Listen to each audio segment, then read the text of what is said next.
Hello everyone, this is Pranay Kumar Singh from ISPC centre.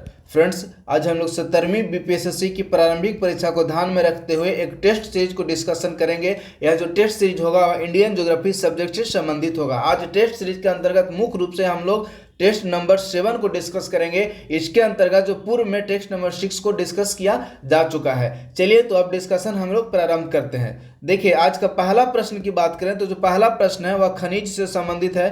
प्रश्न है कि भारत में भारी मात्रा में बहुमूल्य खनिज किस युग के उद्धृत हैं। यानी कि प्रश्न कह रहा है कि जो भारत में जो खनिज पाए जाते हैं उस खनिजों का निर्माण किस युग में हुआ है। तो इस प्रश्न का आंसर हो जाएगा ऑप्शन नंबर बी, अर्थात इन खनिजों का निर्माण पूर्व पैलियोजोइक समय में हुआ था। दूसरा प्रश्न है, भारत का कौन सा क्षेत्र आर्थिक उपयोग के खनिजों से विहीन है, यानी कि इन क्षेत्रों में खनिज नहीं पाए जाते हैं। तो देखिए, यह जो जलोढ़ मैदानी भूभाग है तो जलोढ़ मैदान में खनिज बिल्कुल नहीं पाए जाते हैं। तो इस प्रश्न का आंसर हो जाएगा ऑप्शन नंबर सी। अब यदि जलोढ़ मैदान की बात करें तो जो जलोढ़ मैदान है वह नदी द्वारा निर्मित स्थलाकृति है। तो आप लोग इसे याद रखिए, नदी द्वारा निर्मित स्थलाकृति है जलोढ़ मैदान, और नदियों द्वारा लाई गई मृदा के बहाव के परिणाम स्वरूप ही जलोढ़ मैदान का निर्माण होता है। तो इन मैदानों में खनिज बिल्कुल भी नहीं पाए जाते हैं। तो इस कारण इस प्रश्न का आंसर हो जाएगा ऑप्शन नंबर सी।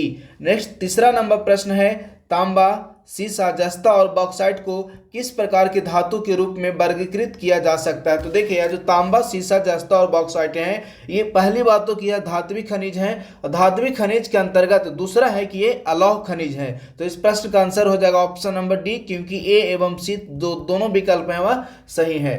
नेक्स्ट चौथा नंबर प्रश्न है, किस प्रकार की चट्टानों में खनिज दरारों, जोड़ों, भ्रंशों और बिदरों में पाए जाते हैं। तो देखिए, आग्नेय चट्टान और कायांतरी चट्टान दो ऐसे चट्टान हैं जिनमें कि खनिज जो है वो दरार, जोड़ों, भ्रंश और बिदरों में पाए जाते हैं। तो इस प्रश्न का आंसर हो जाएगा ऑप्शन नंबर बी, अर्थात 1 और 3। यदि अवसादी चट्टानों की बात करें तो अवसादी चट्टान में जो खनिज पाए जाते हैं वो मुख्य रूप से संस्तर के अलावा परतों में पाए जाते हैं।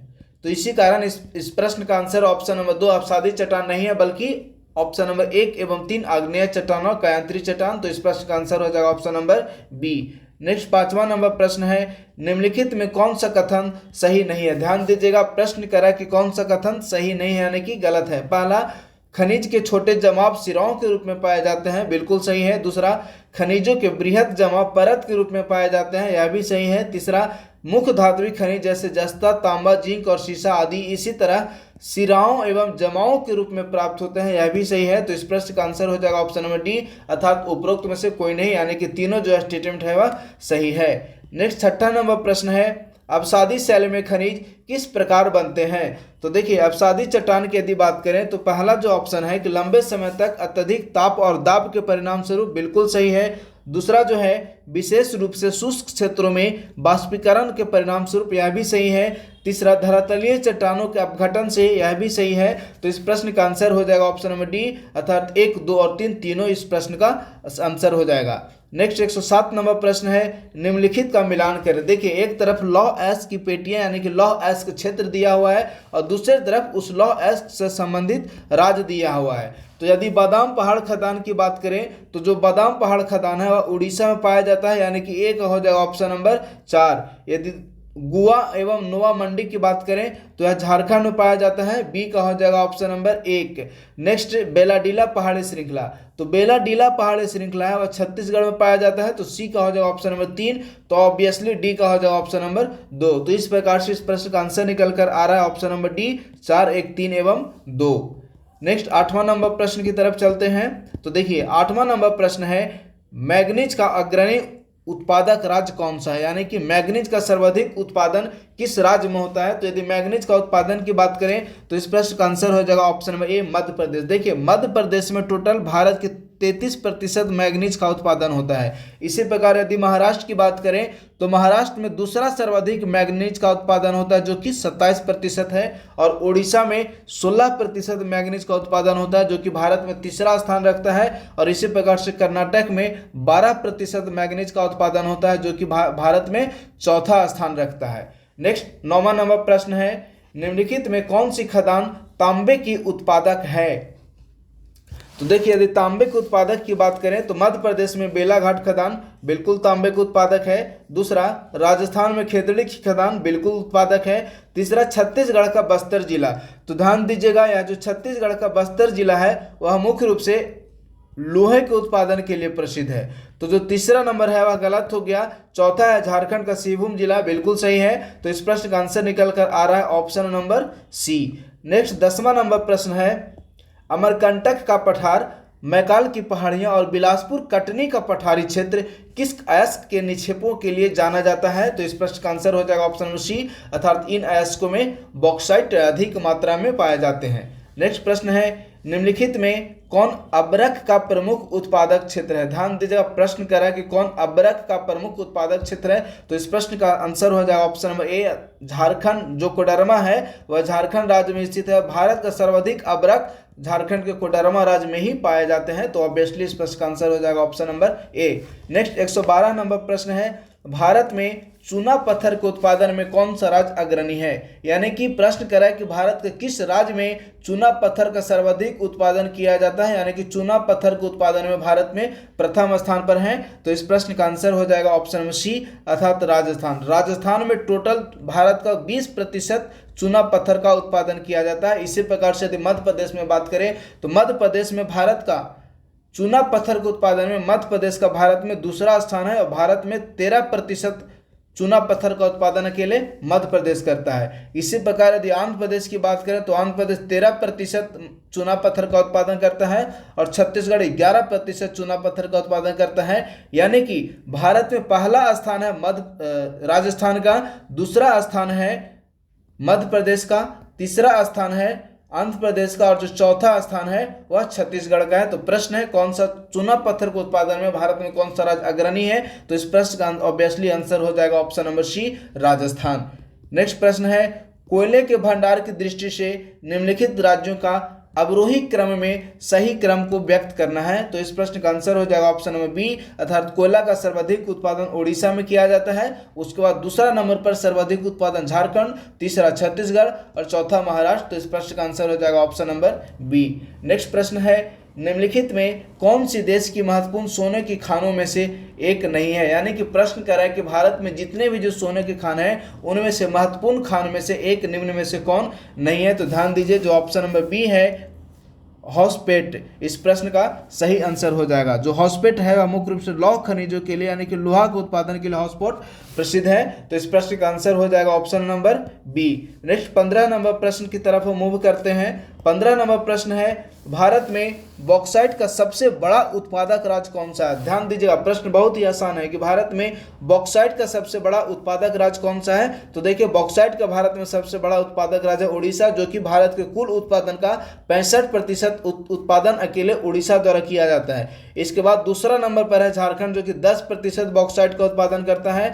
तीसरा नंबर पर है गुजरात, जो कि 9% उत्पादन करता है। तीसरा नंबर पर है गुजरात जो है वह 9% बॉक्साइट का अकेले उत्पादन करता है। इसी प्रकार छत्तीसगढ़ की बात करें तो छत्तीसगढ़ 6% बॉक्साइट का उत्पादन करता है और जो महाराष्ट्र है वह भी 6% बॉक्साइट का उत्पादन करता है। यानी कि चौथे स्थान पर छत्तीसगढ़ और महाराष्ट्र दोनों हैं। तो प्रश्न है कि भारत में बॉक्साइट का सबसे बड़ा उत्पादक राज्य कौन है? तो इस प्रश्न का आंसर हो जाएगा उड़ीसा, जो कि 65% उत्पादन करता है। और सपोज यही यदि प्रश्न पूछ लिया जाता कि दूसरा सबसे बड़ा बॉक्साइट का दूसरा सबसे बड़ा उत्पादक राज्य कौन सा है, तो इस प्रश्न का आंसर होता है ऑब्वियसली झारखंड। झारखंड जो है वह 10% बॉक्साइट का अकेले उत्पादन करता है और तीसरे नंबर पर है गुजरात, जो कि 9% उत्पादन करता है। चलिए अब नेक्स्ट प्रश्न की ओर मूव करते हैं। नेक्स्ट प्रश्न है, छत्तीसगढ़ राज्य में निम्नलिखित में कौन सा खनिज प्राकृतिक रूप से पाया जाता है? तो देखिए, इस प्रश्न का आंसर हो जाएगा ऑप्शन नंबर ए, अर्थात चारों जो खनिज है बॉक्साइट, डोलोमाइट, लौह अयस्क और टीन, ये चारों जो खनिज हैं वह छत्तीसगढ़ राज्य में पाए जाते हैं। तो इस प्रश्न का आंसर निकल कर आ रहा है option number A. Next 17 number प्रश्न है, निम्नलिखित में कौन सी भारत की सबसे बड़े मशीनीकृत खान है? ध्यान दीजिएगा, प्रश्न कर रहा है कि भारत की सबसे बड़े मशीनीकृत खान कौन सा है? तो इस प्रश्न का आंसर हो जाएगा बेलाडीला खान। भारत ही नहीं बल्कि जो बेलाडीला खान है वह एशिया की सबसे बड़ी मशीनीकृत खान है। तो ध्यान दीजिएगा, प्रश्न है कि भारत की सबसे बड़े मशीनी खाद कौन सा है? तो इस प्रश्न का ऑब्वियसली आंसर हो जाएगा ऑप्शन नंबर ए। लेकिन यदि प्रश्न पूछ लिया जाता कि एशिया की सबसे बड़ी मशीनी कृत खान कौन सा है, तो उसका भी आंसर होता है ऑप्शन नंबर ए अर्थात बेलाडीला खान। नेक्स्ट 18 नंबर प्रश्न की तरफ अब चलते हैं। तो देखिए 18 नंबर प्रश्न है कि विश्रामपुर किसके खनन के लिए प्रसिद्ध है। बहुत ही आसान प्रश्न है, विश्रामपुर किसके खनन के लिए प्रसिद्ध है। तो विश्रामपुर में मुख्य रूप से कोयला का खनन किया जाता है। और यह जो विश्रामपुर है वह किस राज्य में स्थित है, तो विश्रामपुर जो है वह भारत के छत्तीसगढ़ राज्य में स्थित है, जो कि कोयला का उत्पादन के लिए प्रसिद्ध है। तो इस प्रश्न का आंसर हो जाएगा option number D. Next 19 number प्रश्न है, निम्नलिखित में कौन सा कथन सही है। पहला स्टेटमेंट, अरावली पहाड़ियों में पेट्रोलियम भंडार पाए जाते हैं, बिल्कुल गलत है। दूसरा, लिग्नाइट भंडार तमिलनाडु के नेवेली में स्थित है, यह सही है। तो इस प्रश्न का आंसर हो जाएगा कौन सा कथन सही है, ऑब्वियसली आंसर हो जाएगा option number B. Next 20 number प्रश्न है, भारत की शैल प्रणालियों में गोंडवाना चट्टानों को सर्वाधिक महत्वपूर्ण मानने का उपयुक्त कारण निम्न में से कौन सा है। ध्यान दीजिएगा, प्रश्न जो कह रहा है कि भारत की चट्टानों में गोंडवाना चट्टानों को अधिक महत्व दिया जाता है, तो इस अधिक महत्व देने का कारण क्या है। देखिए पिछले टेस्ट में मैंने बताया था कि यह जो गोंडवाना चट्टान है वह मुख्य रूप से कोयला का उत्पादन के लिए प्रसिद्ध है। तो ऑप्शन नंबर बी देखिए, ऑप्शन नंबर बी कह रहा है कि इनमें भारत के 90% से अधिक कोयला भंडार पाए जाते हैं। तो ऑब्वियसली इस प्रश्न का आंसर हो जाएगा option number B. Next 21 number प्रश्न है, निम्नलिखित में कौन सा पदार्थ केरल के कई हिस्सों की समुद्र तट की रेत में पाया जाता है। तो देखिए इस प्रश्न का जो आंसर हो जाएगा वह होगा ऑप्शन नंबर बी अर्थात 1, 2 और 3, इल्मेनाइट, जीरोकोन और सिलेमेनाइट। ये जो 3 है वह केरल के समुद्री तट क्षेत्रों में पाया जाता है। तो और इसके अलावा यदि ये जो तीनों की बात करें तो तीनों जो है वह थोरियम के अयस्क हैं। और यदि थोरियम के उत्पादन की बात करें तो थोरियम विश्व का 90% जो थोरियम खनिज पाया जाता है वह केरल में पाया जाता है। तो प्रश्न कह रहा है कि केरल के कई हिस्सों की समुद्र तट की रेत में पाया जाता है। तो इस प्रश्न का आंसर हो जाएगा ऑप्शन नंबर बी अर्थात इल्मेनाइट, जिरकोन और सिलेमेनाइट। ये जो तीनों है वह केरल के समुद्री तटीय क्षेत्रों में पाए जाते हैं। नेक्स्ट 22 नंबर प्रश्न है, निम्नलिखित में कौन सा सुमेलित नहीं है। ध्यान दीजिएगा, प्रश्न कर रहा है कि कौन सा सुमेलित नहीं है, यानी कि कौन सा जो है मेल सही नहीं है। तो देखिए जो कैंप बटी है वह कैंप बटी कॉपर के उत्पादन के लिए नहीं, बल्कि अभी थोड़ी देर पहले मैंने बताया था कि यह जो कैंप बटी है वह कोयला के उत्पादन के लिए प्रसिद्ध है। तो इस प्रश्न का आंसर हो जाएगा option number D. Next 23 number प्रश्न है, निम्नलिखित में सूची 1 को सूची 2 से सही सुमेलित करना है। एक तरफ अयस्क दिया हुआ है और दूसरी तरफ उस अयस्क का धातु दिया हुआ है, यानी कि वह जो अयस्क है वह किस धातु से संबंधित है। तो देखिए यदि लिमोनाइट की बात करें तो जो लिमोनाइट है वह लोहा का अयस्क है, यानी कि ए का हो जाएगा ऑप्शन नंबर 3। नेक्स्ट चैल्कोपिराइट, जो चैल्कोपिराइट है वह कॉपर का अयस्क है, यानी कि बी का हो जाएगा ऑप्शन नंबर 1। इसी प्रकार यदि बॉक्साइट की बात करें तो जो बॉक्साइट है वह एल्युमिनियम का अयस्क है, तो सी का हो जाएगा ऑप्शन नंबर 4। तो ऑब्वियसली डी का हो जाएगा ऑप्शन नंबर 2। तो इस प्रकार इस प्रश्न का आंसर हो जाएगा ऑप्शन नंबर बी अर्थात 3, 1, 4, 2। नेक्स्ट 24 नंबर प्रश्न की तरफ चलते हैं, 25 नंबर प्रश्न, 1 मिनट, 24 नंबर प्रश्न की तरफ चलते हैं। तो देखिए 24 नंबर प्रश्न है, भारत में कोयले के संबंध में निम्नलिखित में कौन से कथन सही है। ये जो प्रश्न है वो 24 नंबर प्रश्न होगा। प्रश्न है कि भारत में कोयले के संबंध में निम्नलिखित में कौन से कथन सही है। पहला कह रहा है कि कोयला अवसादी चट्टानों में पाया जाता है, बिल्कुल सही। दूसरा, टर्शियरी कोयला उत्तर पूर्वी राज्यों में पाया जाता है, यह भी सही है। तीसरा कह रहा है कि भारत में सबसे बड़ा और सबसे पुराना कोयला क्षेत्र भारत का, देखिए रूहर नहीं बल्कि भारत का रूर के रूप में जाना जाता है, यह भी सही है। चौथा है, दामोदर नदी घाटी को भारत का रूर क्षेत्र के रूप में जाना जाता है, यह भी सही है। तो इस प्रकार इस प्रश्न का जो आंसर हो जाएगा वह होगा ऑप्शन नंबर डी अर्थात 1, 2, 3 एवं 4।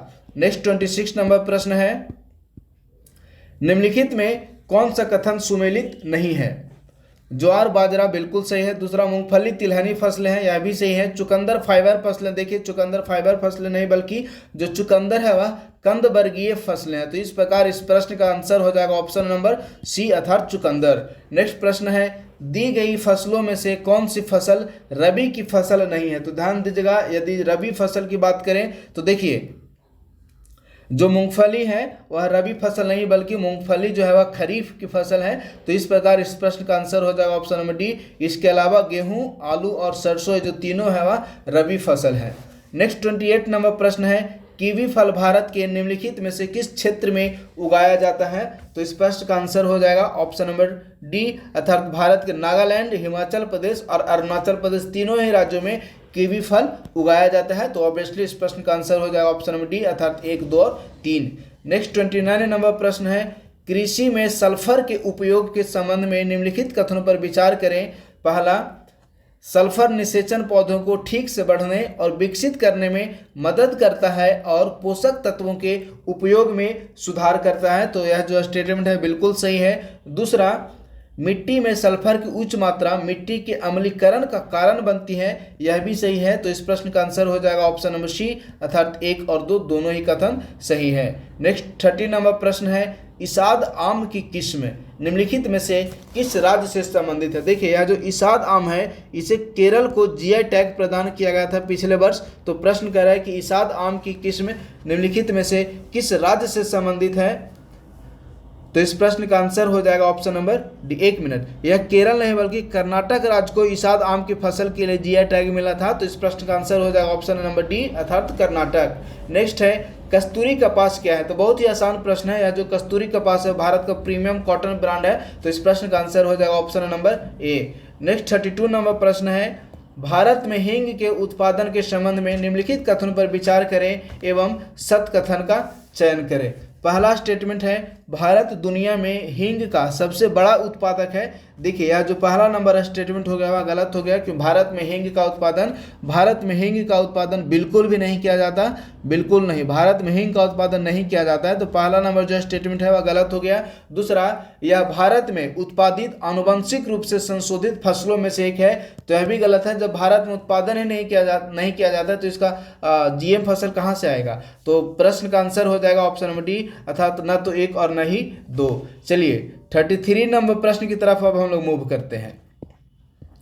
तो देखिए 33 नंबर प्रश्न है, निम्नलिखित में कौन सा राज्य भारत में जीआई टैग प्राप्त बासमती चावल का उत्पादन करते हैं? तो बासमती चावल का उत्पादन मुख्य रूप से पंजाब और उत्तराखंड में किया जाता है। तो ऑब्वियसली इस प्रश्न का आंसर हो जाएगा ऑप्शन नंबर ए, पंजाब और उत्तराखंड।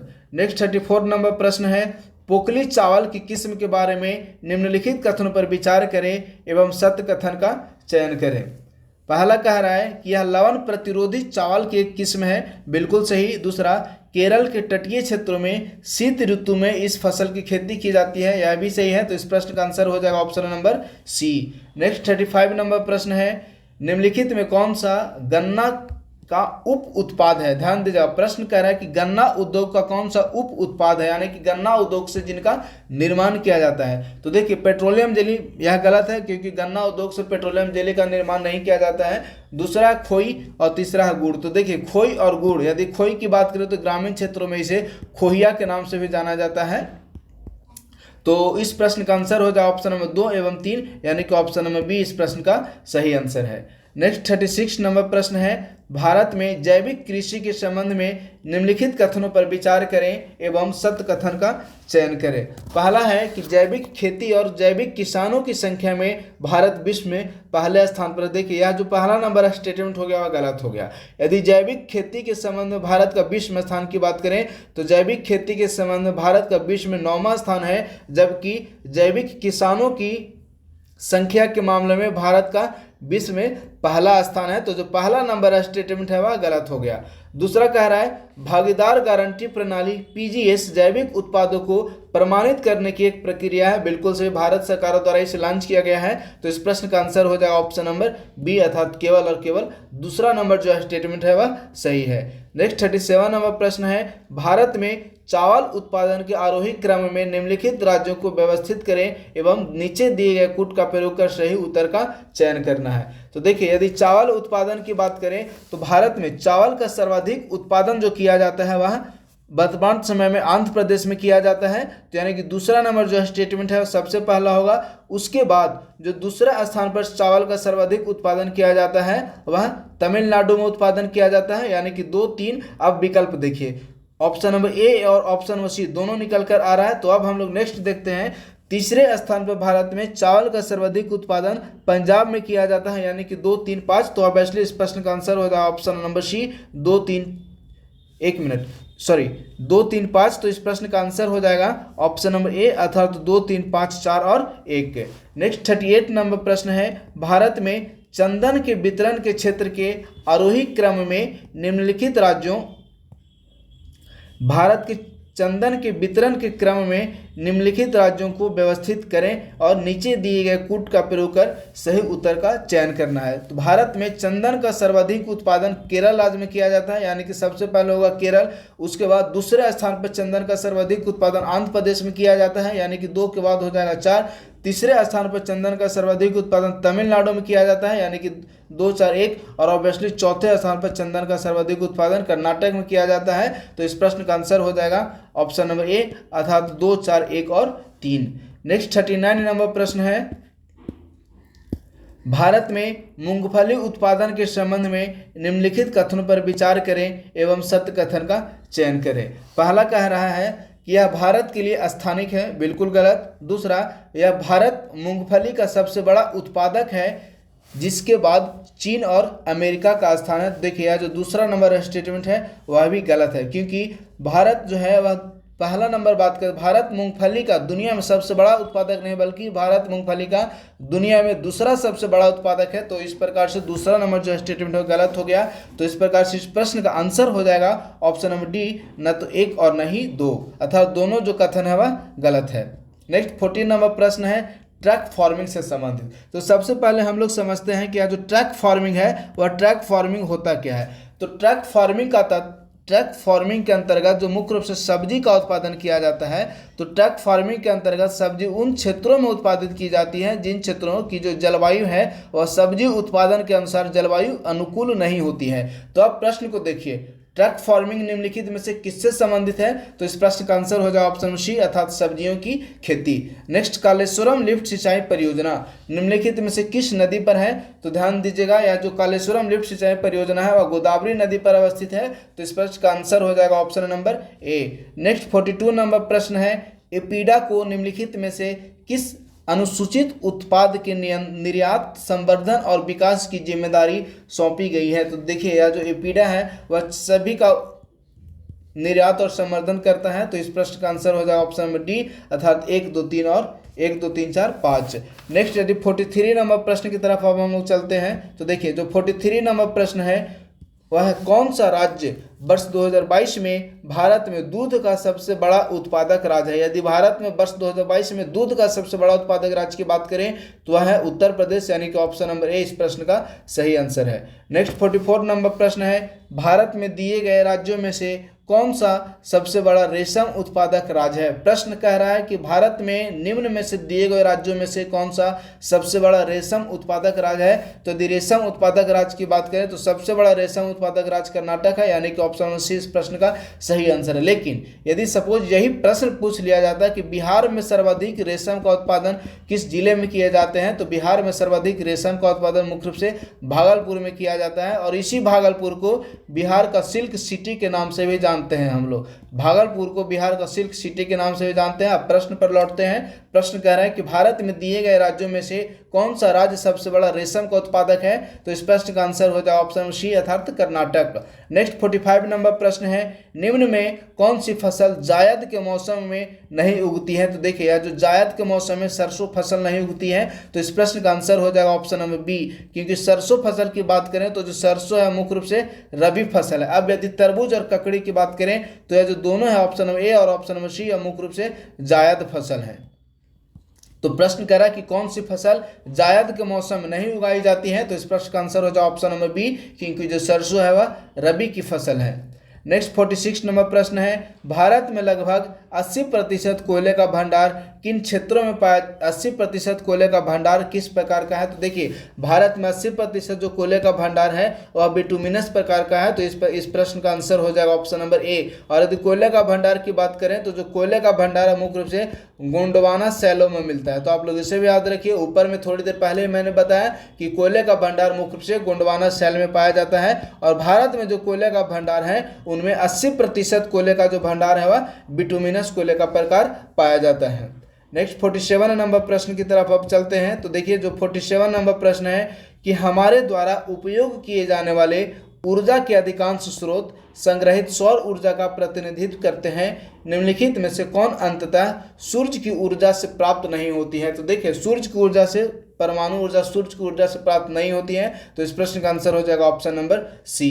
क्योंकि यदि परमाणु ऊर्जा के उत्पादन की बात करें तो परमाणु ऊर्जा का उत्पादन के लिए मुख्य रूप से यूरेनियम अयस्क की जरूरत पड़ती है।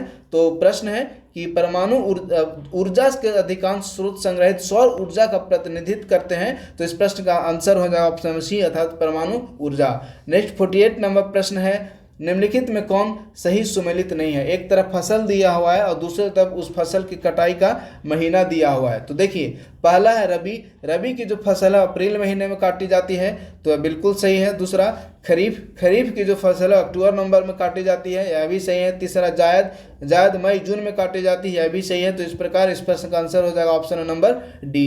नेक्स्ट 49 नंबर प्रश्न है, निम्नलिखित में कौन से कथन सत्य हैं, यानी कि जो कथन स्टेटमेंट दिए हुए हैं उनमें से सही कथन का हमें सेलेक्ट करना है। पहला है भारत दुनिया में दाल का सबसे बड़ा उत्पादक और उपभोक्ता है। तो ध्यान दीजिएगा यह जो पहला नंबर स्टेटमेंट है वह बिल्कुल सही है, यानी कि इस प्रश्न का आंसर हो जाएगा ऑप्शन नंबर ए।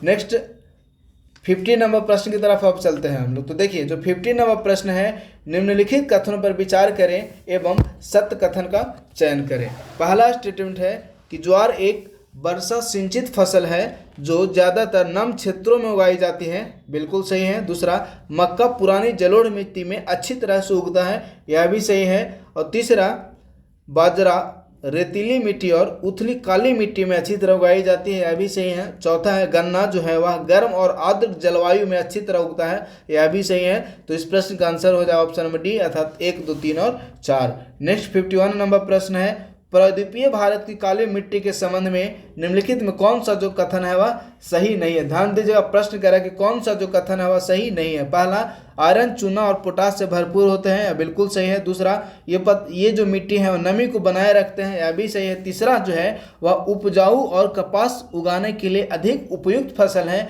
यह भी सही है।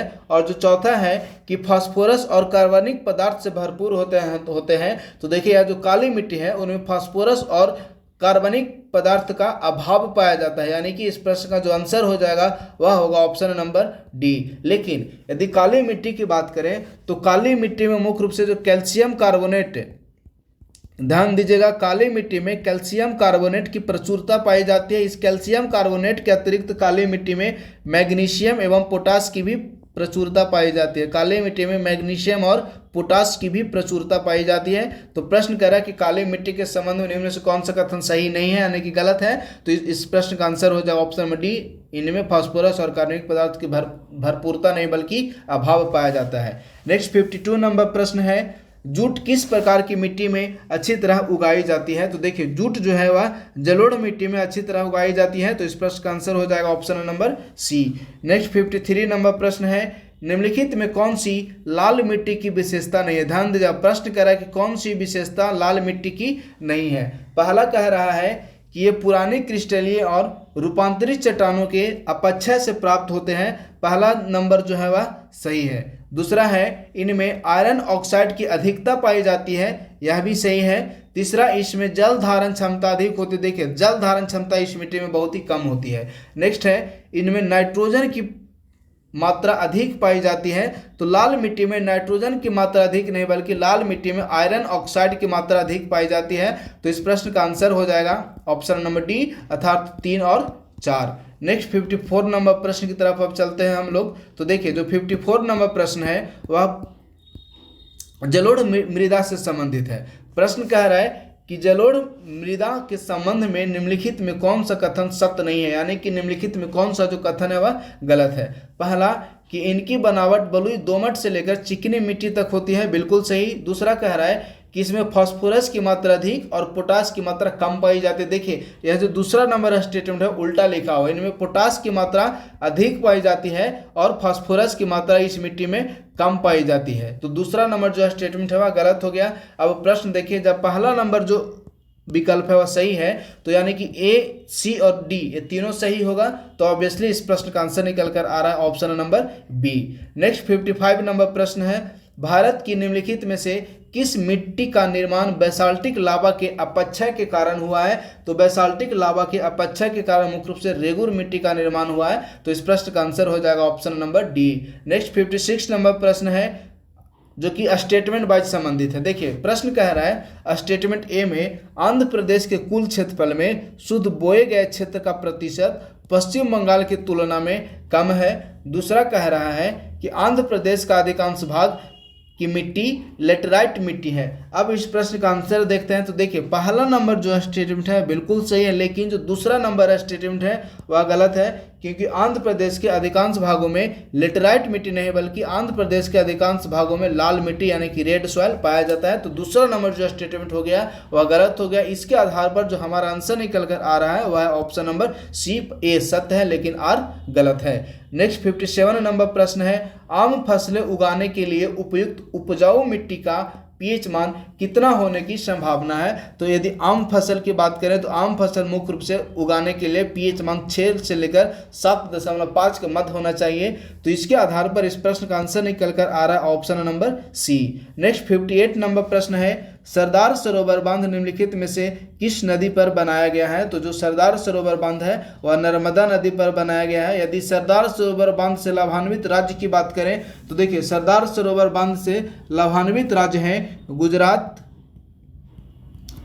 गुजरात के अतिरिक्त मध्य प्रदेश के अतिरिक्त महाराष्ट्र, और इस महाराष्ट्र के अतिरिक्त एक और राज्य है जो कि राजस्थान है, वह सरदार सरोवर परियोजना या सरदार सरोवर बांध से लाभान्वित हुए। तो प्रश्न कह रहा है कि सरदार सरोवर बांध किस नदी पर है? तो सरदार सरोवर बांध गुजरात के नर्मदा नदी पर बनाया गया है। तो इस प्रश्न का आंसर हो जाएगा option number D. Next 59 number प्रश्न है भारत का पहला राज्य कौन सा है जिसने राज्य के सभी घरों के लिए छतों पर वर्षा जल संचयन संरचना को अनिवार्य कर दिया है? तो यह बहुत ही महत्वपूर्ण प्रश्न है। इस प्रश्न का आंसर हो जाएगा ऑप्शन नंबर सी अर्थात तमिलनाडु। नेक्स्ट 60 नंबर प्रश्न है दालों के बारे में निम्नलिखित में से कौन सा जो कथन है वह सही नहीं है? ध्यान दीजिए प्रश्न कह रहा है कि दाल के बारे में कौन सा कथन सही नहीं है यानी कि गलत है। ए ऑप्शन है दाल रबी और खरीफ दोनों मौसमों में उगाई जाती है, बिल्कुल सही। दूसरा दाल फलीदार फसल है, बिल्कुल सही।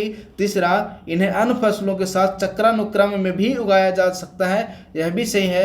और चौथा है कि दलहन को गहन सिंचाई सुविधाओं की भी आवश्यकता होती है। तो देखिए जो चौथा नंबर स्टेटमेंट है वह गलत है। तो इस प्रश्न का आंसर हो जाएगा option number D. Next 61 number प्रश्न है झूमिंग यानी कि स्थानांतरण कृषि का अभ्यास निम्न में से किन क्षेत्रों में किया जाता है? यदि झूम या स्थानांतरण कृषि की बात करें तो इसका अभ्यास मुख्य रूप से उत्तर पूर्वी भारत में किया जाता है। तो इस प्रश्न का आंसर हो जाएगा option number A.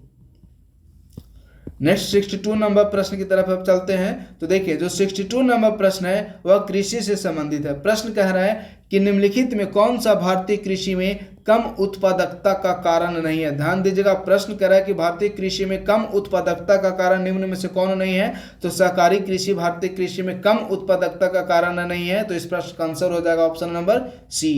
Next 63 number प्रश्न है सूची 1 को सूची 2 से सुमेलित करना है और जो नीचे कूट दिया हुआ है उसके आधार पर सही आंसर को सिलेक्ट करना है। तो देखिए सूची 1 में फसल दिया हुआ है और दूसरी तरफ उस फसल का उत्पादन क्षेत्र दिया हुआ है। तो यदि कॉफ़ी की बात करें कॉफ़ी, तो जो कॉफ़ी है इसका उत्पादन किया जाता है सौ पॉलो पठार में। तो ए का हो जाएगा ऑप्शन नंबर 3। नेक्स्ट है जूट का उत्पादन किया जाता है गंगाई डेल्टाई क्षेत्र में। तो बी का हो जाएगा ऑप्शन नंबर 4। नेक्स्ट है चावल का मुख्य रूप से उत्पादन चावल का मुख्य रूप से उत्पादन जो है वह यांगत्जी मैदान में किया जाता है। तो सी का हो जाएगा ऑप्शन नंबर 2। और नेक्स्ट है गेहूं का सर्वाधिक उत्पादन मुख्य रूप से प्रेरी के मैदान में किया जाता है। तो डी का हो जाएगा 1। इस प्रकार से इस प्रश्न का आंसर निकल कर आ रहा है ऑप्शन नंबर सी 3, 4, 2 और 1। नेक्स्ट 64 नंबर प्रश्न है निम्नलिखित में कौन सा खनिज प्लेटों एवं पत्तियों की श्रृंखला से बना हुआ है? ध्यान दीजिएगा प्रश्न कर रहा है कि कौन सा जो खनिज है वह प्लेटों की पत्तियों की श्रृंखला से बना हुआ है। तो बहुत ही आसान प्रश्न है। इस प्रश्न का आंसर हो जाएगा ऑप्शन नंबर बी अर्थात अबरख। यदि आप अबरख को देखेंगे, देखिए अबरख जो है मुख्य रूप से काफी पतली परत होती है। तो प्रश्न कर रहा है कि प्लेटों या पत्तियों की श्रृंखला से बना हुआ है। तो इस प्रश्न का आंसर हो जाएगा ऑप्शन नंबर बी। पहले जो कॉइल वाले जो आयरन होते थे उसमें मुख्य रूप से अबरख का ही यूज किया जाता था कॉइल के रूप में। तो उसमें आप देखे होंगे कि अभ्रक को एकदम पतली परत के रूप में भी आप इसे विभाजित अलग अलग कर सकते हैं। तो यही कह रहा है प्रश्न कि कौन सा जो खनिज है वह प्लेटों एवं पत्तियों की श्रृंखला से बना हुआ है। तो जो अभ्रक खनिज है वह प्लेटों एवं पत्तियों की श्रृंखला से बना हुआ है। तो ऑप्शन नंबर 20 प्रश्न का सही आंसर है। नेक्स्ट 65 नंबर प्रश्न है, निम्नलिखित कथनों पर विचार करें एवं सत्य कथन का चयन करें। ऑप्शन 1 पहला नंबर जो स्टेटमेंट है कह रहा है कि भारत, मेडागास्कर और दक्षिण अफ्रीका में मोनोजाइट रेत के बड़े भंडार पाए जाते हैं। बिल्कुल सही है। दूसरा जो है मोनोजाइट जिंक का एक महत्वपूर्ण अयस्क का, देखिए दूसरा नंबर जो स्टेटमेंट है वो गलत हो गया। मोनोजाइट जिंक का नहीं बल्कि जो मोनोजाइट है वह थोरियम का एक महत्वपूर्ण अयस्क है। तो दूसरा नंबर स्टेटमेंट है वह गलत हो गया। अब जब दूसरा नंबर स्टेटमेंट गलत हो गया तो प्रश्न करा कि कौन सा कथन सही है। तो यदि दूसरा नंबर स्टेटमेंट गलत हो गया तो ऑब्वियसली इस प्रश्न का आंसर हो जाएगा option number B. Next 66 number प्रश्न है, निम्नलिखित कथनों पर विचार करें एवं सत्य कथन का चयन करें। देखिए पहला नंबर स्टेटमेंट है कि काइनाइट रूपांतरित चट्टानों से जुड़ा हुआ है। तो पहला नंबर स्टेटमेंट बिल्कुल सही है। दूसरा है क्वार्टजाइट जो है वह चूना पत्थर के रूपांतरित रूप है। देखिए क्वार्टजाइट चूना पत्थर के रूपांतरित रूप नहीं बल्कि क्वार्टजाइट जो है बलुआ पत्थर के रूपांतरित रूप है। तो इस प्रकार से इस प्रश्न का जो आंसर निकल कर आ रहा है कि प्रश्न का कौन सा कथन सही है। तो ऑप्शन नंबर 1 केवल और केवल पहला नंबर जो स्टेटमेंट है वह सही है। नेक्स्ट 67 नंबर प्रश्न है, निम्नलिखित कथनों पर विचार करें एवं सत्य कथन का चयन करना है। तो देखिए कह रहा है कि भारत विश्व में चीनी का सबसे बड़ा उत्पादक है। तो देखिए पहला नंबर स्टेटमेंट गलत होगा। भारत विश्व में चीनी का दूसरा सबसे बड़ा उत्पादक है। तो पहला नंबर स्टेटमेंट गलत हो गया। दूसरा कह रहा है कि यह गुड़ और खंडसारी का दूसरा सबसे बड़ा उत्पादक है। तो यह गुड़ और खंडसारी का दूसरा नहीं बल्कि पहला सबसे बड़ा उत्पादक राज्य है। तो दूसरा नंबर स्टेटमेंट भी गलत हो गया। अब कह रहा है कि कौन सा कथन सही है। तो इस प्रश्न का आंसर हो जाए ऑप्शन नंबर डी, न तो 1 और नहीं 2। नेक्स्ट 68 नंबर प्रश्न है, कोलवेट मीथेन और शेल गैस नामक दो गैर पारंपरिक ऊर्जा स्रोतों के संदर्भ में निम्नलिखित कथनों पर विचार करना है। तो देखिए पहला नंबर जो कह रहा है कि कोलवेट मीथेन कोयला सीम से निकाली गई शुद्ध मीथेन गैस है, जबकि शेल गैस केवल प्रोपेन और ब्यूटेन का मिश्रण है। तो पहला नंबर स्टेटमेंट है वह गलत होगा क्योंकि शेल गैस केवल प्रोपेन और ब्यूटेन नहीं बल्कि शेल गैस में मीथेन की मात्रा भी पाई जाती है। मीथेन के अतिरिक्त इसमें इथेन की मात्रा भी पाई जाती है। तो पहला नंबर जो स्टेटमेंट है वह गलत हो गया। अब हम लोग दूसरा नंबर स्टेटमेंट देखते हैं। तो देखिए दूसरा नंबर जो स्टेटमेंट है कि भारत में प्रचुर मात्रा में कोलवेट मीथेन स्रोत मौजूद है लेकिन अभी तक कोई शेल गैस प्राप्त नहीं हुए। दूसरा नंबर स्टेटमेंट भी गलत हो गया। शेल गैस मुख्य रूप से तटीय क्षेत्रों में शेल गैस की खोज की जा चुकी है। तो प्रश्न है कि कौन सा स्टेटमेंट सही है। तो दोनों ही जब स्टेटमेंट गलत हो गया तो इस प्रश्न का आंसर निकल कर आ रहा है option number D. Next 69 number प्रश्न है, भारत के पश्चिमी तट पर कुछ लौह और इस्पात संयंत्रों की योजना बनाई गई है। इस उद्योग में स्थान परिवर्तन का प्रमुख कारण निम्न में से क्या है। तो पहला है कि पश्चिमी तटीय क्षेत्र में परमाणु ऊर्जा उत्पादन में वृद्धि, पहला गलत हो गया। दूसरा कह रहा है गोवा और मध्य प्रदेश के कुछ हिस्सों में उच्च श्रेणी के लौह अयस्क भंडार की उपस्थिति है और यहाँ से स्टील निर्यात करने में तुलनात्मक रूप से आसानी होती है। बिल्कुल सही है। तो इस प्रश्न कह रहा है कि प्रमुख कारण क्या है। तो ऑब्वियसली इस प्रश्न का आंसर हो जाएगा option number B. Next 70 number प्रश्न है, निम्नलिखित में कौन सा राष्ट्रीय जलमार्ग 3 है। ध्यान दीजिए प्रश्न कह रहा है कि निम्नलिखित में कौन सा राष्ट्रीय जलमार्ग 3 है। यदि राष्ट्रीय जलमार्ग 3 की बात करें तो केरल में पश्चिमी तट नहर पर राष्ट्रीय जलमार्ग 3 है। और आप लोग बताइएगा इलाहाबाद और हल्दिया के बीच में कौन सा नेशनल वाटरवे है। ये आप लोग कमेंट में बताइएगा कि इलाहाबाद और हल्दिया के बीच में कौन सा वाटरवे है। नेक्स्ट चलते हैं अब हम लोग 71 नंबर प्रश्न की तरफ। तो 71 नंबर प्रश्न है, कौन सा बंदरगाह कुद्रेमुख खानों से सांद्रित लौह अयस्क के निर्यात को पूरा करता है। तो इस प्रश्न का आंसर हो जाए ऑप्शन सी, न्यू मंगलौर बंदरगाह। जो न्यू मंगलौर बंदरगाह है वह कर्नाटक में अवस्थित है। तो इस प्रश्न का आंसर हो जाएगा ऑप्शन नंबर सी अर्थात न्यू मंगलौर बंदरगाह।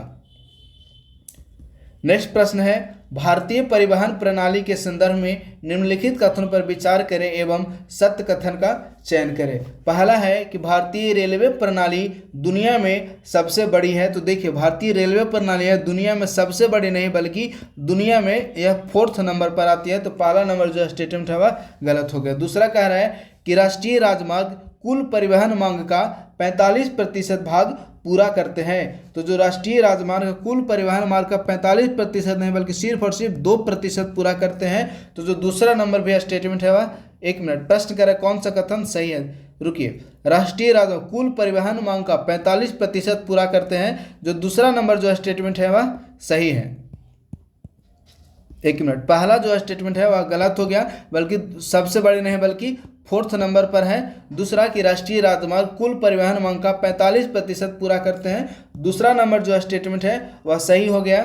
नेक्स्ट है तीसरा, राज्यों में केरल में सतही सड़कों का घनत्व सबसे अधिक है। तो देखिए केरल में सतही सड़कों का घनत्व नहीं बल्कि महाराष्ट्र में सतही सड़कों का घनत्व सबसे अधिक है। तो जो तीसरा नंबर स्टेटमेंट है वह गलत हो गया। और चौथा है राष्ट्रीय राजमार्ग संख्या 44 देश का सबसे लंबा राजमार्ग है, बिल्कुल सही। इसी राष्ट्रीय राजमार्ग संख्या 44 को पूर्व में नेशनल हाईवे 7 के रूप में जाना जाता था। तो इस प्रश्न कह रहा है कि कौन सा कथन सही है, तो इस प्रश्न का आंसर हो जाएगा ऑप्शन नंबर डी, अर्थात दूसरा नंबर और चौथा नंबर जो स्टेटमेंट दिया हुआ है वह सही है। नेक्स्ट 73 नंबर प्रश्न है, सूची 1 को सूची 2 से सुमेलित कीजिए और उपयोग करके सही आंसर का सिलेक्ट करना है। एक तरफ बंदरगाह दिया हुआ है और दूसरी तरफ उस बंदरगाह से संबंधित राज्य दिया हुआ है। तो देखिए जो पहला नंबर है option number A Kandla, Kandla जो है वह कांडला गुजरात में अवस्थित बंदरगाह है, तो ये का हो जाएगा ऑप्शन नंबर 4। नेक्स्ट है नहावा सेवा, नहावा सेवा मुंबई में है, यानी कि बी का हो जाएगा ऑप्शन नंबर 1। नेक्स्ट है पारादीप, तो जो पारादीप है वह उड़ीसा में है, तो सी का हो जाएगा ऑप्शन नंबर 2। और नेक्स्ट है तुतीकोरन, तो जो तुतीकोरन है वह तमिलनाडु में अवस्थित है, तो डी का हो जाएगा ऑप्शन नंबर 3, यानी कि इस प्रश्न का आंसर हो जाएगा ऑप्शन नंबर सी 4, 1, 2 और 3। नेक्स्ट 74 नंबर प्रश्न है, देखिए जो 74 नंबर प्रश्न है वह भाषा से संबंधित है। प्रश्न कह रहा है कि निम्न में से किस भाषा परिवार का भारत में अत्यधिक प्रभुत्व देखने को मिलता है। तो इस प्रश्न का आंसर हो जाए ऑप्शन नंबर डी, अर्थात इंडो यूरोपियन। देखिए इसी इंडो यूरोपियन की एक शाखा के रूप में इंडो आर्यन का उत्पत्ति होता है। इसी इंडो यूरोपियन की एक शाखा के रूप में इंडो आर्यन का उत्पत्ति होता है। तो प्रश्न कह रहा है कि किस भाषा परिवार का भारत में सबसे अधिक प्रभुत्व देखने को मिलता है। तो इस प्रश्न का आंसर हो जाएगा ऑप्शन नंबर डी, अर्थात इंडो यूरोपियन। नेक्स्ट 75 नंबर प्रश्न कह रहा है कि निम्न में से कौन सा भारत का सबसे छोटा धार्मिक समूह है। यदि 2011 के सेंसस की बात करें तो 2011 के सेंसस के अनुसार सबसे छोटा जो धार्मिक समूह है वह है जैन। जैन जो है वह सबसे छोटा धार्मिक समूह है, यानी कि पहला नंबर पर स्थान पर हो गया। दूसरा सबसे छोटा धार्मिक समूह की बात करें तो दूसरा सबसे छोटा धार्मिक समूह है बौद्ध और तीसरा सबसे छोटा धार्मिक समूह है सिख। तो प्रश्न कह रहा है कि निम्न में से कौन सा भारत का सबसे छोटा धार्मिक समूह है।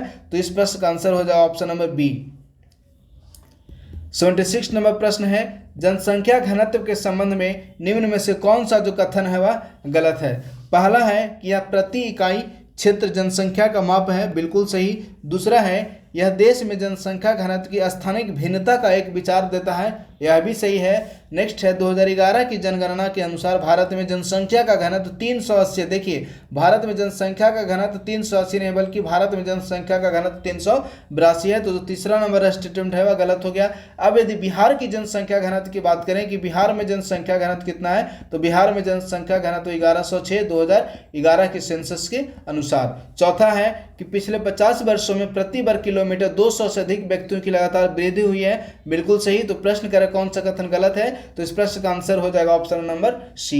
नेक्स्ट 77 नंबर प्रश्न है, भारत में वृद्धि दर के निम्नलिखित में से किस चरण को स्थिर जनसंख्या वृद्धि की चरण के रूप में जाना जाता है। तो देखिए दूसरा चरण को स्थिर जनसंख्या वृद्धि की अवधि के रूप में जाना जाता है। तो इस प्रश्न का आंसर हो जाएगा option number B. Next 78 number प्रश्न है, निम्नलिखित में कौन सा कथन गलत है। पहला जो स्टेटमेंट है वह कह रहा है कि आर्थिक स्थिति के अनुसार भारत की जनसंख्या को 3 समूहों में विभाजित किया गया है, बिल्कुल सही। दूसरा, मुख्य कार्यकर्ता एक वर्ष में कम से कम 183 दिन या 6 महीने काम करते हैं, यह भी सही है। तीसरा कह रहा है सीमांत कार्यकर्ता एक वर्ष में 183 दिन या 6 महीने से कम काम करता है, यह भी सही है। तो प्रश्न कह रहा है कौन सा कथन गलत है। तो इस प्रश्न का आंसर हो जाएगा ऑप्शन नंबर डी, अर्थात उपरोक्त तीनों जो स्टेटमेंट है वह सही है। नेक्स्ट 79 नंबर प्रश्न है, निम्न में से कौन सही सुमेलित है। ध्यान दीजिएगा, इसे बहुत महत्वपूर्ण है प्रश्न है, निम्न में से कौन सही सुमेलित है। तो देखिए जो चीनी तिब्बती असम है वह इस प्रश्न का सही आंसर हो जाएगा option number B. Next 80 number प्रश्न है, क्षेत्रफल के अनुसार भारत के 3 सबसे बड़े राज्य कौन कौन से हैं। बहुत ही आसान प्रश्न है कि क्षेत्रफल के अनुसार भारत के 3 सबसे बड़े राज्य। यदि क्षेत्रफल के अनुसार भारत में पहला सबसे बड़े राज्य की बात करें तो वह है राजस्थान। राजस्थान के बाद यदि दूसरा सबसे बड़े राज्य की बात करें तो दूसरा सबसे बड़ा राज्य है मध्य प्रदेश।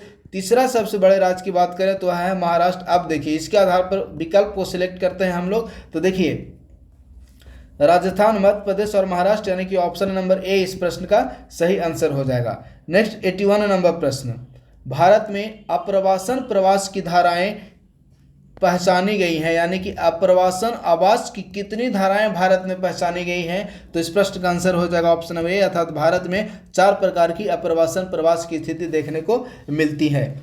अब प्रश्न उठता है कि आखिर किन किन 4 प्रकार की कौन कौन सी अप्रवासन प्रवास की स्थिति देखने को मिलती है? तो देखिए पहला जो है वह है ग्रामीण से शहरी। सपोज जो कुछ लोग हैं वह गांव से शहर की ओर शिफ्ट करेंगे, तो पहला जो हो गया ग्रामीण से शहरी।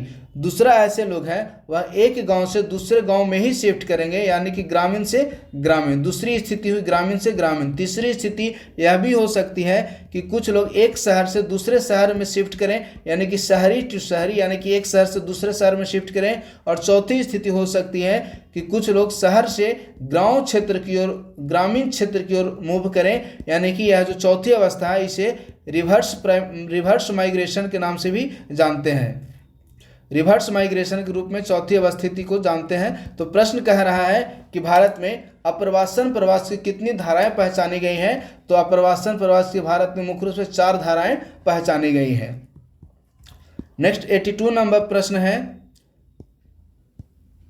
प्रवासन के संबंध में निम्नलिखित में कौन सा जो कथन है वह सही है? पहला, प्रवासन से देश के भीतर जनसंख्या का पुनर्वितरण होता है, बिल्कुल सही। दूसरा, शिक्षा या रोजगार के लिए महिलाओं का प्रवासन अर्थव्यवस्था में उनकी स्वायत्ता और भूमिका को बढ़ाता है, बिल्कुल सही। तीसरा, प्रवासन से विविध संस्कृतियों के लोगों का आपस में मेल मिलाप होता है, यह भी सही है। तो प्रश्न कह रहा है कि कौन सा कथन सही है? तो इस प्रश्न का आंसर हो जाएगा ऑप्शन नंबर डी, अर्थात उपरोक्त सभी, यानी कि ए, बी और सी तीनों जो स्टेटमेंट है वह सही है। नेक्स्ट 83 नंबर प्रश्न है, स्वच्छ भारत मिशन के संबंध में निम्न में से सत्य कथन का चयन करें। पहला है भारत को खुले में शौच से मुक्त करना, बिल्कुल सही। दूसरा है ग्रामीण भारत के सभी घरों में स्वच्छ ऊर्जा ईंधन एलपीजी की आपूर्ति का प्रावधान करना, यह भी सही है। नेक्स्ट, हर घर में पीने योग्य पानी उपलब्ध कराना, यह भी सही है। तो इस प्रश्न का आंसर हो जाएगा ऑप्शन नंबर डी, अर्थात उपरोक्त सभी। नेक्स्ट 84 नंबर प्रश्न है, मानव गरीबी सूचकांक के संबंध में निम्नलिखित में से कौन सा जो कथन है वह सत्य नहीं है? पहला कह रहा है यह एक गैर आय वाली उपाय है, बिल्कुल सही। दूसरा, इसका उपयोग यूएनडीपी द्वारा मानव विकास सूचकांक को मापने के लिए किया जाता है, यह भी सही है। और नेक्स्ट है, अक्सर मानव गरीबी सूचकांक मानव विकास सूचकांक की तुलना में कम खुलासा करते हैं। देखिए यह तीसरा नंबर जो स्टेटमेंट है गलत हो गया, इसकी कम नहीं बल्कि अधिक खुलासा करते हैं। तो जो तीसरा नंबर स्टेटमेंट है वह गलत हो गया। तो इस प्रश्न का आंसर हो जाएगा option number C. Next 85 number प्रश्न है, जनगणना 2011 के अनुसार निम्नलिखित में से किस राज्य की कुल साक्षरता दर और महिला साक्षरता दर के बीच अंतर जो है वह सबसे कम है? ध्यान दीजिए, प्रश्न बहुत ही महत्वपूर्ण है, थोड़ा घुमाकर पूछा हुआ प्रश्न है कि जनगणना 2011 के अनुसार निम्न में से किस राज्य की कुल साक्षरता दर और महिला साक्षरता दर के बीच जो अंतर है वह सबसे कम है? तो इस प्रश्न का आंसर हो जाएगा ऑप्शन नंबर ए, अर्थात यह जो स्थिति है वह मेघालय में देखने को मिलती है। नेक्स्ट 86 नंबर प्रश्न है, भारी वर्षा वाले क्षेत्रों में किस प्रकार की कृषि अपनाई जाती है? बहुत ही आसान प्रश्न है, भारी वर्षा वाले क्षेत्रों में किस प्रकार की कृषि अपनाई जाती है? तो मुख्य रूप से भारी वर्षा वाले क्षेत्रों में आर्द्रभूमि की कृषि की जाती है। तो इस प्रश्न का आंसर हो जाएगा ऑप्शन नंबर बी।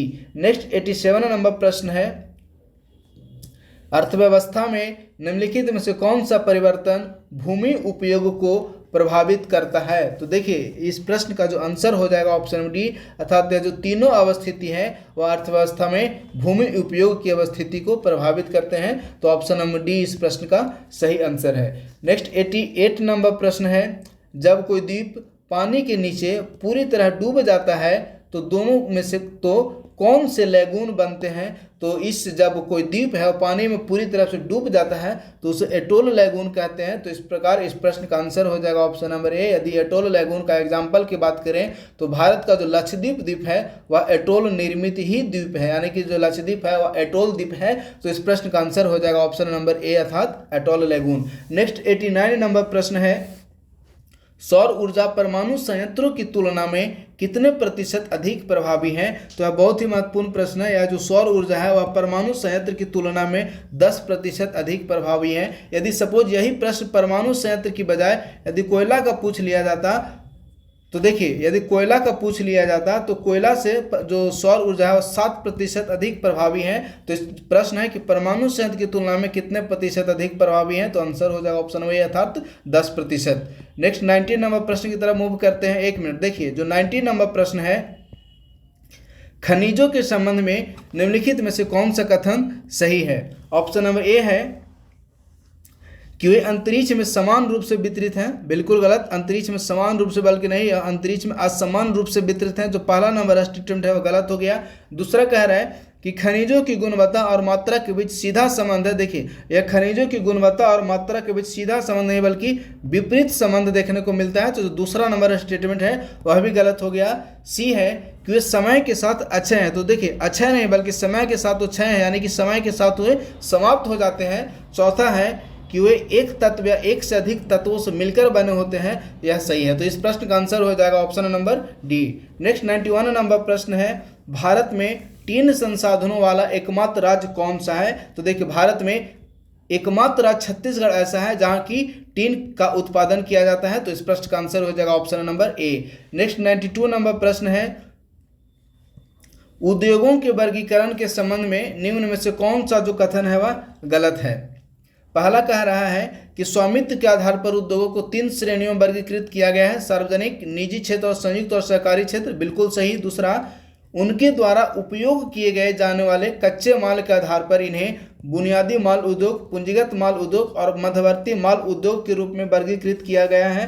तो देखिए जो बी नंबर है वह गलत हो गया। यदि उपयोग किए जाने वाले कच्चे माल के आधार पर उद्योगों का वर्गीकरण करें तो इसके आधार पर मुख्य रूप से 3 प्रकार के हैं। पहला कृषि आधारित उद्योग, दूसरा है वन आधारित उद्योग और जो तीसरा है वह है खनिज आधारित उद्योग। तो जो दूसरा बी नंबर विकल्प है वह गलत हो गया। तो इस प्रश्न का आंसर हो जाएगा option number B. Next 93 number प्रश्न है, भारत में कुल सड़क लंबाई का लगभग कितना प्रतिशत ग्रामीण सड़कों के रूप में वर्गीकृत किया गया है? तो देखिए कुल सड़क लंबाई के लगभग 80% ऐसे सड़क हैं जिन्हें कि ग्रामीण सड़क के रूप में चिन्हित किया गया है। तो इस प्रश्न का आंसर हो जाएगा ऑप्शन नंबर सी। 94 नंबर प्रश्न है, निम्नलिखित में से कौन सी भारत के लिए 3 सबसे बड़े मूल्यवान, 1 मिनट। प्रश्न कह रहा है कि निम्नलिखित में से कौन सी भारत के लिए 3 सबसे बड़े मूल्यवान आयात वस्तुएं हैं? तो देखिए भारत के लिए यदि 3 सबसे बड़े मूल्यवान वस्तुएं की बात करें तो पहला पेट्रोलियम क्रूड एवं उत्पाद, बिल्कुल सही। दूसरा रासायनिक और संबंधित उत्पाद और तीसरा है मोती और अर्धकीमती पत्थर, यानी कि इस प्रश्न का आंसर हो जाएगा option number C. Next 95 number प्रश्न है, भारतीय कृषि के संदर्भ में निम्नलिखित में से कौन सा जो कथन है वह सही है? ध्यान दीजिएगा, प्रश्न कर रहा है कि कृषि के संबंध में कौन सा जो कथन है वह सही है। पहला, भारत में दाल का लगभग 90% क्षेत्र वर्षा आधारित है। यह बिल्कुल सही है। तो इस प्रश्न का आंसर हो जाएगा ऑप्शन नंबर ए। अन्य विकल्प की बात करें तो देखिए पहला बी नंबर ऑप्शन है कि राष्ट्रीय स्तर पर सकल फसल क्षेत्र में दालों का हिस्सा पिछले 2 दशकों में दोगुना हो गया है, गलत है। यदि हम लोग 1990-91 का डाटा लेते हैं दाल का उत्पादन के क्षेत्र में, तो 1990-91 में मुख्य रूप से 246.62 लाख हेक्टेयर जो भूमि थी वह दाल के अंतर्गत आता था, लेकिन यही जो है वह 2004-05 में घटकर मात्र 227.6 लाख हेक्टेयर भूमि रह गई, यानी कि जो बी नंबर है वह इसके आधार पर गलत हो गया। सी विकल्प है कि भारत में दुनिया के चावल की खेती के तहत कुल क्षेत्रफल का लगभग 15% हिस्सा में भारत में चावल का उत्पादन किया जाता है। तो यह भी गलत हो गया। भारत के कुल क्षेत्रफल का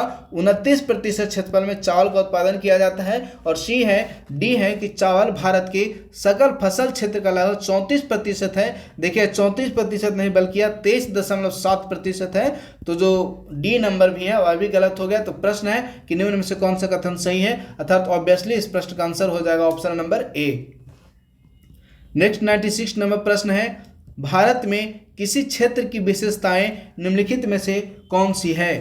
पहला, गर्म और आर्द्र जलवायु, वार्षिक वर्षा 200 सेंटीमीटर, पहाड़ी ढलान 1100 मीटर की ऊंचाई और तापमान की वार्षिक सीमा -15 डिग्री से 30 डिग्री सेंटीग्रेड। अब कह रहा है प्रश्न कि ऊपर वर्णित क्षेत्र में आपको निम्न में से कौन सी फसल मिलने की सबसे अधिक संभावना है। तो देखिए सरसों बिल्कुल नहीं होगा। नेक्स्ट है कपास भी नहीं होगा। अब अन्य विकल्प हम लोग देखते हैं। ऑप्शन नंबर सी है काले मिर्च और डी है वर्जीनिया तंबाकू। तो देखिए इस प्रश्न का जो सही आंसर हो जाएगा वह होगा ऑप्शन नंबर सी। अब 97 नंबर प्रश्न है गेहूं के बारे में निम्नलिखित कथनों पर विचार करें एवं सत्य कथन का चयन करें। पहला है गेहूं भारत का दूसरा सबसे महत्वपूर्ण खाद्यान्न है, बिल्कुल सही। यदि पहला सबसे महत्वपूर्ण खाद्यान्न की बात करें तो पहला सबसे महत्वपूर्ण खाद्यान्न है चावल। बी है कि भारत दुनिया में गेहूं का चौथा सबसे बड़ा उत्पादक राज्य है, यह भी सही है। तीसरा है कि लगभग 75 सेंटीमीटर वार्षिक वर्षा वाले क्षेत्र में गेहूं अच्छी तरह से पनपता है, यह भी सही है। और नेक्स्ट है कि गेहूं का उत्पादन भारत के उत्तर पश्चिमी भागों तक ही सीमित है, तो यह भी सही है। तो इस प्रश्न का आंसर हो जाएगा ऑप्शन नंबर डी, अर्थात 1, 2, 3 और 4 चारों जो स्टेटमेंट है वह सही है। नेक्स्ट 98 नंबर प्रश्न है भारत की कुल फसल के बारे में कुछ तथ्य निम्नलिखित हैं और ऊपर दिए गए तथ्य निम्नलिखित में से किस फसल की ओर इंगित करते हैं। तो यदि एक एक फसल की बात करें तो सबसे पहले हम लोग विकल्प ए को लेते हैं गन्ना। यदि गन्ना की बात करें तो प्रश्न करें इसके विकास के लिए 21 से 27 डिग्री सेंटीग्रेड औसत तापमान के साथ गर्म और आर्द्र जलवायु की आवश्यकता होती है, बिल्कुल सही। दूसरा यह लंबी अवधि की फसल है, बिल्कुल सही है। तीसरा है 75 से 150 सेंटीमीटर के बीच वर्षा की आवश्यकता होती है, यह भी सही है। और नेक्स्ट है पाला यानी कि ओस इस फसल के हानिकारक है, यह भी सही है। यानी कि स्पष्ट का ऑब्वियसली आंसर निकल कर आ रहा है option number A. Next 99 number प्रश्न है भारत के निम्नलिखित राज्यों को कपास उत्पादन के संबंध में बढ़ते हुए क्रम के आधार पर व्यवस्थित करें। तो कपास का सर्वाधिक उत्पादन किया जाता है गुजरात में, यानी कि 2 नंबर सबसे पहले होगा। उसके बाद दूसरा नंबर पर कपास का सर्वाधिक उत्पादन किया जाता है महाराष्ट्र में। तीसरा नंबर पर कपास का सर्वाधिक उत्पादन किया जाता है आंध्र प्रदेश में। और चौथे नंबर पर कपास का सर्वाधिक उत्पादन किया जाता है पंजाब में। यानी कि अब इसके आधार पर हमें आंसर को सिलेक्ट करना है। तो देखिए ऑप्शन नंबर ए 2, 1, 3, 4 इस प्रश्न का सही आंसर हो जाएगा। नेक्स्ट 100 नंबर प्रश्न है भारत की निम्नलिखित फसलों पर विचार करें एवं उपरोक्त में कौन सी जो मुख्य फसल है वह मुख्य रूप से वर्षा आधारित फसल है। यदि वर्षा आधारित फसल की बात करें तो देखिए मूंगफली, शीशम और बाजरा ये तीनों हैं जिनके लिए जो कि वर्षा आधारित फसल है। तो इस प्रश्न का आंसर हो जाएगा option number D. Next 101 number प्रश्न है दामोदर घाटी परियोजना के तहत निम्नलिखित में से कौन सा बांध बनाया गया है। तो सबसे पहले हम लोग देखते हैं दामोदर घाटी परियोजना के बारे में। यह जो दामोदर घाटी परियोजना है वह भारत की सर्वप्रथम यानी कि सबसे पहली परियोजना दामोदर घाटी परियोजना ही निर्मित की गई थी भारत में। यानी कि भारत की पहली परियोजना है दामोदर घाटी परियोजना। यह जो दामोदर घाटी परियोजना है उसका निर्माण दामोदर नदी पर किया गया है और दामोदर नदी मुख्य रूप से झारखंड राज्य में बहती है। दामोदर जो घाटी परियोजना है वह झारखंड राज्य में अवस्थित है। यदि इसी दामोदर घाटी परियोजना की बात करें तो इसके अंतर्गत टोटल 4 जो है वह बांध निकाले गए हैं, जिनमें प्रश्न है कि दामोदर घाटी परियोजना के तहत कौन सा बांध बनाया गया है। तो देखिए इस प्रश्न का जो आंसर हो जाएगा वह होगा ऑप्शन नंबर बी। 1, 2, 3 और 4 तिलैया बांध, कोनार बांध, पंचेत हिल बांध और मैथन बांध जो तीनों हैं वह दामोदर घाटी परियोजना पर ही निर्मित किए गए हैं। तो इस प्रकार से फ्रेंड्स आज का जो यह सेशन था वो समाप्त हुआ। बहुत इसके बाद का जो क्षेत्र दिया हुआ है, इसके बाद का जो प्रश्न दिया हुआ है वह मुख्य रूप से करेंट अफेयर्स से संबंधित प्रश्न है। तो करेंट अफेयर्स को हम लोग बाद में डिस्कस करेंगे। तो इस प्रकार से आज का जो सेशन था वो समाप्त हुआ। बहुत बहुत धन्यवाद।